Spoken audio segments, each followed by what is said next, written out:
Ni mwendelezo wa ripoti za kimahakama, na hii ni kutokea Mahakama Kuu Kanda ya Tanga ambayo imetoa hukumu katika rufani ya ardhi nambari 2 ya mwaka 2023 inayotokana na maombi nambari 18 ya mwaka 2019 kutoka Baraza la Ardhi Nyumba la Wilaya ya Korogwe. Kesi hiyo iliyomhusu Sylvester Njama ambaye ni msimamizi wa mirathi dhidi ya serikali ya kijiji cha Mashewa iliyokuwa ikihusu mgogoro huo wa ardhi wa ekari 40 baina ya familia ya Vincent Musa dhidi ya serikali ya kijiji, ambapo hukumu hiyo ya rufani katika kesi nambari 2 ya mwaka 2023 mahakama ilibainisha kwamba familia ya Vincent Musa ya kwamba wao ndio wamiliki halali wa shamba hilo.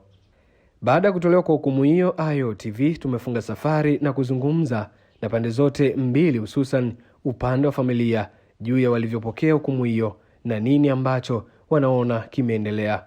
Ripoti zaidi kutokea Tanga ni hizi hapa. Akalitumikia kwa muda wa miaka 8 kutoka kwenye mikono ya mamlaka ya Mkonge. Mwisho wa siku vijiji ambavyo vinazungukia eneo hilo, kwa sababu ilikuwa havitumii, ikabidi sasa nao wamfuate mkuu wa wilaya ambaye wakati huo alikuwa anaitwa Marehemu Chali Fariki, na kumuomba kuwa tunaomba eneo la ekari 360 ambazo mkulima mwenzetu pale analazimu ekari 50, tutakuwa naye katika kulifanyia kazi ya kujumuisha watu waendeleze kilimo. Ndiyo mchakato ukafanyika mwaka 1995. Ndiyo serikali ya kijiji kachukua eneo la ekari 360 zikiwemo na hizo ekari 50. Mwisho wa siku ndio likauza kwa wananchi. Baba alikuwa na familia yake watu 10, ndio akapata eneo la ekari 40 toka ndani ya eneo la ekari 50. Ina maana ekari 10 zikaendelea kugawanywa kwa wananchi. Toka wakati huo baba alikuwa hai 98 alipofariki, kabidi mali zote tuzipeleke mahakamani, mali zote zikarasimishwa. Mwaka 2016 viongozi wa serikali ya kijiji walikuja sasa kuchukua eneo letu la ekari 40 kwa nguvu na kuliuza.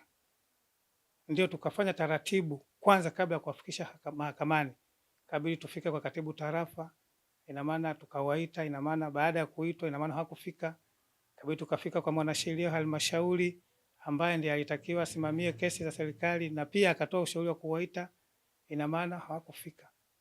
Mwisho wa siku ndiyo sasa tukachukua hatua ya kufika kwenye Baraza la Ardhi la wilaya. Nafikiri Baraza la Ardhi liliendesha kesi ile kuanzia 2016 mpaka inakuja kutoa hukumu ni 2023. Lakini hukumu hiyo ina maana ilinipa haki ya kukata rufaa Mahakama Kuu. Mahakama ndiyo ikatetea haki za marehemu. Mwisho wa siku nilifikisha serikali mahakamani, na baada ya kuifikisha mahakamani ndiyo ikawa na kesi ya kujibu. Lakini ilipofika mahakamani, ina maana serikali ya kijiji iliniomba chini ya mkuu wa mkoa tuyamalizie nje, lakini mkuu wa mkoa alikuwa ni kiongozi ambaye alikuwa anaelewa kuwa kesi zote zinapoingia kwenye mikono ya sheria basi hakuna maingiliano. Basi mimi nilisimamia hapo kuwa kwa sababu mali zimethibitishwa mahakamani, basi mahakama itanipa haki. Ndio mahakama imenipa haki zangu za msingi kama msimamizi kuendelea kusimamia mali hizo tarehe 21. Sasa basi baada ya tarehe 21 mahakama ilitoa hukumu ya mimi msimamizi wa mirathi kuendelea na hukumu. Kwa hiyo tu mimi nimetoa ombi langu kwa serikali kumuita waziri mwenye dhamana sasa kuja hapa kuangalia mkataba wa hapa, maana tayari hapa pana wananchi ambao wameshachukuliwa fedha zao, lakini wakiuliza majibu mazuri kutoka kwa viongozi hawayapati, ambao wamechukua leo fedha hizo, ambao ni mwenyekiti na diwani wake.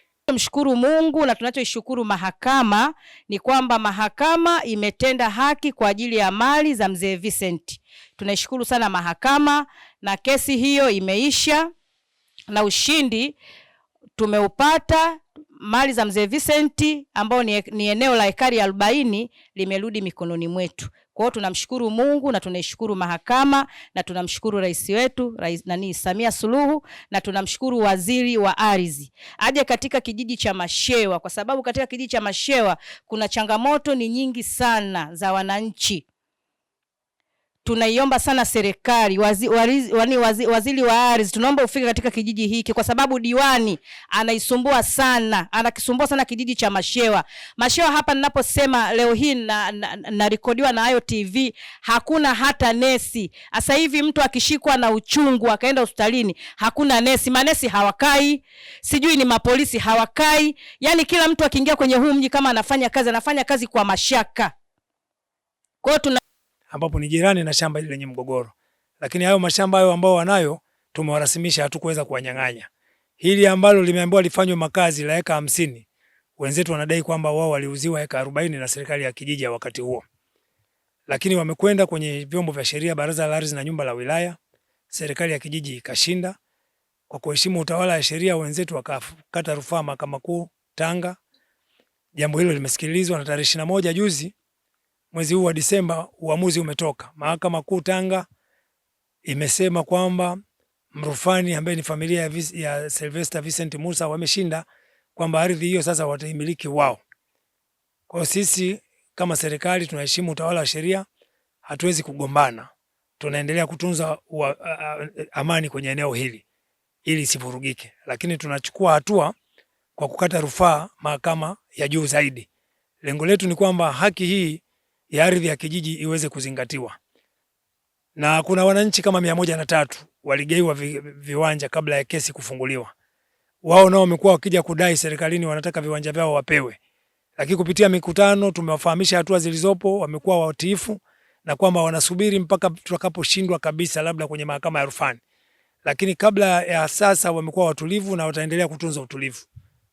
Kwa hiyo ndugu mwandishi, hiyo ndio historia ya eneo hili na huo ndio msimamo wa serikali kwamba ni kukata rufani kwenye ngazi ya juu zaidi wala sio kugombana.